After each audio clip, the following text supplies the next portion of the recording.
हाँ जी तो स्वागत है भाई लोग हमारी एक और नई वीडियो में। तो कैसे आप लोग, आई होप सभी अच्छे होंगे। तो राम राम भाई सभी भैया को। तो आज भाई देखो हम अपना जो फिजिक्स का फर्स्ट चैप्टर चल रहा है उसके भाई देखो आज हम उसे कंप्लीट कर देंगे आज हम। तो उसके बाद एक दो न्यूमेरिकल कराएंगे, बाकी अगली वीडियो हम न्यूमेरिकल की देंगे फिजिक्स की। तो मैं पढ़ता है भाई जो हमारा फिजिक्स और केमिस्ट्री का जो चैनल है उसमें भाई सिस्टम बाय सिस्टम वीडियो आती हैं। फिजिक्स और चैप्टर और पार्ट वगैरह सब चीज़। तो भाई देखो आज जो है हम फिजिक्स का जो फर्स्ट चैप्टर क्लियर कर देंगे। उसके बाद अगली जो वीडियो आएगी फिजिक्स के न्यूमेरिकल के। और भाई देखो मैंने एक चैनल खोल रखा है दूसरा मैथ्स का, उस पर भाई मैथ्स की क्लासेस आती हैं। तो भाई जल्दी उस पर भाई क्लास आने वाली है। तो भाई चलो भाई बिना टाइम बिताए भाई चलो चलते हैं। चलो, एक समान गति और असमान गति। यदि कोई वस्तु समान समय अंतरालों में समान दूरियां तय करती है तो वस्तु की गति को एक समान गति कहते हैं। यदि कोई वस्तु समान समय अंतरालों में समान दूरियां तय करती है तो वस्तु की गति को एक समान गति कहते हैं। अतः एक समान अवस्था में वस्तु की चाल नियत रहती है। जैसे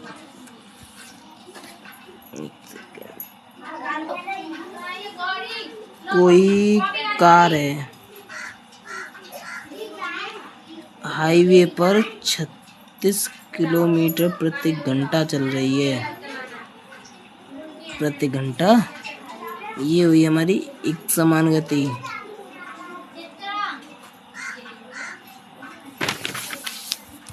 और मधुमक्खी का उड़ना एक असमान गति है।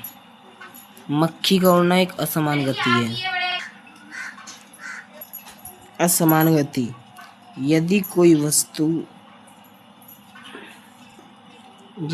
कोई वस्तु समान समय अंतरालों में भिन्न भिन्न दूरियां तय करती है तो उसकी गति को असमान गति कहते हैं। अतः असमान गति की अवस्था में वस्तु की चाल बदलती है। जैसे एक मक्खी का उड़ना असमान गति का एक उदाहरण है। एक मक्खी का उड़ना या फिर मच्छर का उड़ना ये असमान गति है। जो एक चाल पर समान समय अंतरालों में समान दूरियां तय करती है उसे हम एक समान गति कहते हैं। चाल यानी स्पीड। किसी वस्तु द्वारा एकांत समय में तय की गई दूरी को चाल कहते हैं। किसी वस्तु द्वारा एकांत समय में तय की गई दूरी को चाल कहते हैं। चाल का सूत्र होता है दूरी बट्टे समय। चाल का सूत्र दूरी बट्टे समय। यह एक अदिश राशि है।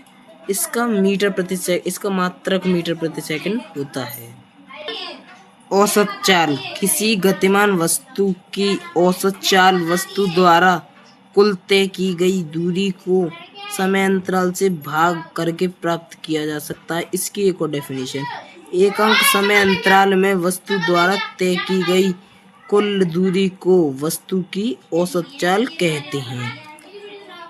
औसत चाल का सूत्र कुल तय की गई दूरी बट्टे समय अंतराल। ये फॉर्मूला जरूर याद रखने। चाल बराबर दूरी बट्टे समय। औसत चाल बराबर कुल तय की गई दूरी का भाग यानी कि बट्टे समय अंतराल। समय अंतराल से भाग देकर कुल तय की गई दूरी को औसत चाल प्राप्त हो सकती है। इससे ये कह रहा है किसी मानो कोई गतिमान वस्तु है उसकी औसत चाल वस्तु द्वारा कुल तय की गई दूरी को समय अंतराल से भाग करके प्राप्त किया जा सकता है। यदि वस्तु चली गई दूरी को अब देखो दूरी को हम ऐसे प्रदर्शित करते हैं, समय को t से प्रदर्शित करते हैं। तब जो औसत चाल है हम उसे मतलब v से देखेंगे। v बराबर s/t। ठीक है। वेग वेलोसिटी।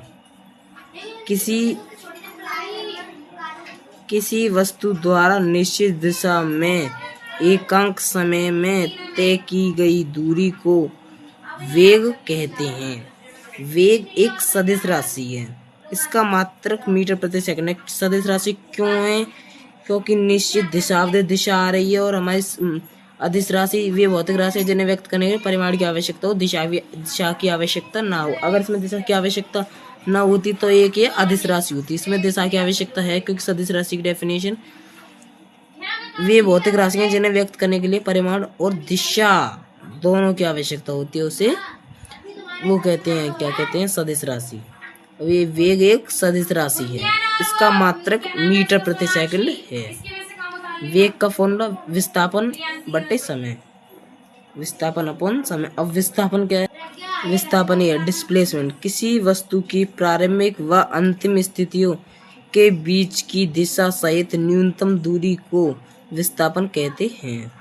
त्वरण, किसी वस्तु की गति में समय के साथ परिवर्तन होने की दल को त्वरण कहते हैं। ये त्वरण नहीं होता, त्वरण होता है। इसे ए से प्रदर्शित करते हैं। इसका मात्रक मीटर प्रति सेकंड स्क्वायर होता है। त्वरण एक सेकंड में बताऊं। त्वरण ऐसे लिखा जाता है, त्वरण। ठीक है, ये इसकी छोटी डेफिनेशन होती है सबसे अच्छी। वेग परिवर्तन की दर को त्वरण कहते हैं।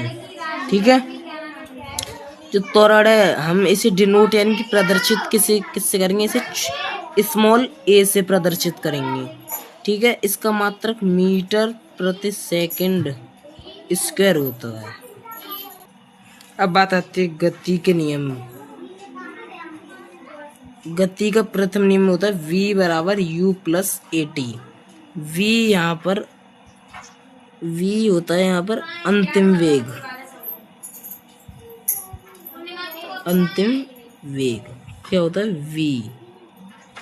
ये जो फॉर्मूले दिए हैं पहले आप इसे देखो। अंतिम वेग को एक सेकंड लाइट थोड़ी ज्यादा करूं।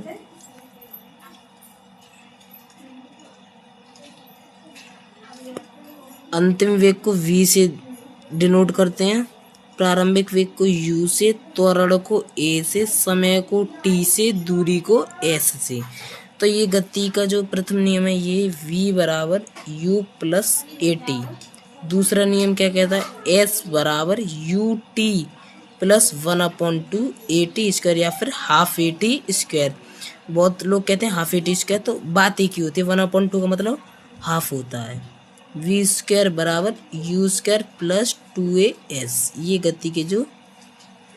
गति के नियम है। 3 नियम होते हैं। अभी तो न्यूटन के गति के